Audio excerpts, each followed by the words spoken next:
నేడు చంద్రబాబు పవన్ ఉమ్మడి ప్రచారం ప్రజాగళం సభల్లో పాల్గొననున్న ఇరు పార్టీల అధినేతలు.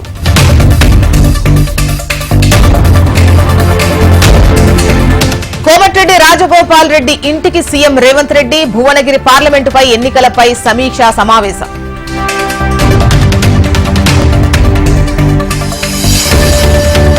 పన్నెండవ రోజు వైఎస్ జగన్ మేమంతా సిద్ధం యాత్ర గంటావారిపాలెం నుంచి ప్రారంభం.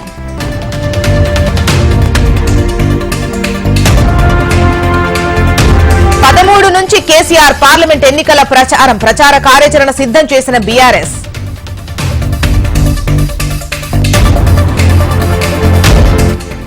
ఏపీ కాంగ్రెస్ అభ్యర్థుల రెండో జాబితా విడుదల, అసెంబ్లీకి 12, లోక్సభకు 6 అభ్యర్థుల ప్రకటన.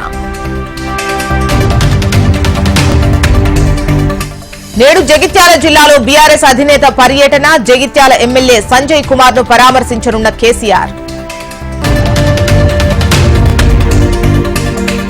ఆత్మకూరులో వైసీపీకి బిగ్ షాక్, టీడీపీలో చేరిన MPP Ketha Venugopal Reddy.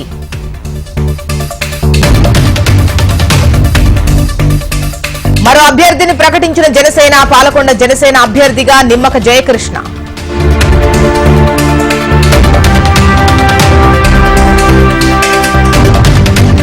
Phone tapping case దర్యాప్తు ముమ్మరం, నేటితో ముగియనున్న రాధాకిషన్ కస్టడీ.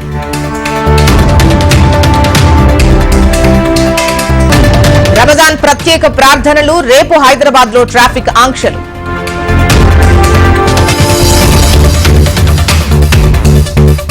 ఈఏపీ సెట్ కు పోటెత్తిన దరఖాస్తులు, ఆలస్య రుసుముతో మే 1 వరకు దరఖాస్తు గడువు. వేసవికి పెరుగుతున్న రద్దీ, సికింద్రాబాద్ నుంచి ప్రత్యేక రైళ్లు.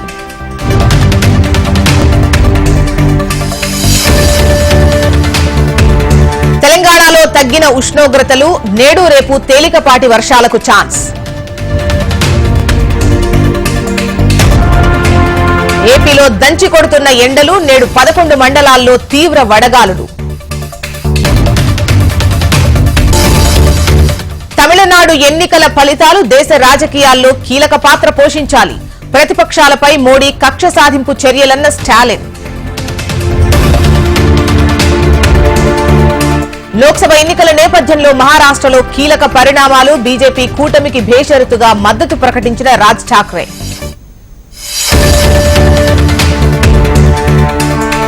చైనాకు భారత రక్షణ మంత్రి రాజ్నాథ్ సింగ్ గట్టి కౌంటర్, పేర్లు మార్చితే భారత్ భూభాగాలుగా అయిపోతాయా అని ప్రశ్న.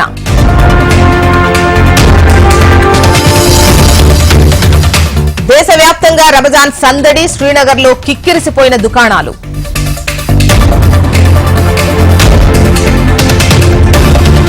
పేటీఎం పేమెంట్స్ బ్యాంకు ఎదురుదెబ్బ, పేటీఎం సీఈఓ సురీందర్ రాజీనామా.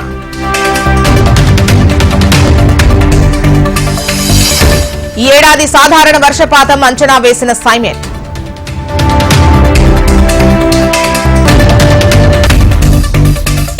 ఐపీఎల్లో మరో సస్పెన్స్ థ్రిల్లర్ మ్యాచ్, ఉత్కంఠ పోరులో పంజాబ్ పై సన్ రైజర్స్ హైదరాబాద్ విజయం.